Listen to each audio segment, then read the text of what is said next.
স্পষ্ট বার্তা দিতে চাই, এই সরকার টিকে থাকতে হলে ওসমান হাদির বিচার আদায় করে টিকে থাকতে হবে, জুলাই সনদ বাস্তবায়ন করে টিকে থাকতে হবে।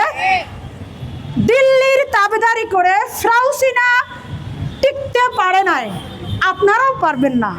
ওসমান হাদির বিচার করুন, না তো আপনারা মসজিদ ছিঁড়ে দিন।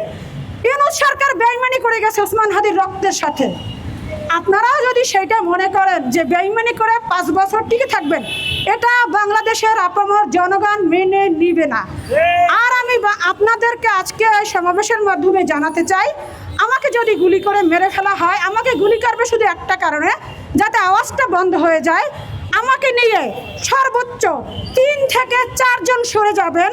আমাকে নিয়ে কোনো তাড়াহুড়ার দরকার নাই, আমার হত্যার বিচার চাওয়ার দরকার নাই। আমার দরকার আমার ভাইয়ের, আমার তিতুমিরের হত্যার বিচার করতেই হবে। আপনারা আমাকে গুলি করা হবে এই জন্যই আমাকে নিয়ে সবাই ব্যস্ত থাকবে, ওসমান হাদির হত্যার বিচার ধামাচাপা দিয়ে যাবে। বাংলাদেশ হেরে যাবে ওসমান হাদির হত্যার বিচার না হলে।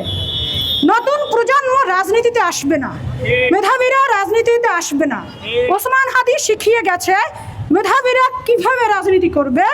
মাফিয়াতন্ত্রের বিরুদ্ধে গিয়ে, স্বৈরাচারের বিরুদ্ধে গিয়ে, অস্ত্রের বিরুদ্ধে গিয়ে, লুটতরাজের বিরুদ্ধে গিয়ে, চাঁদাবাজের বিরুদ্ধে গিয়ে কিভাবে সততার ইনসাফের রাজনীতি করা যায়, কিভাবে জনতার রাজনীতি করা যায়, কিভাবে কণ্ঠহীনের কণ্ঠস্বর হয়ে ওঠা যায়,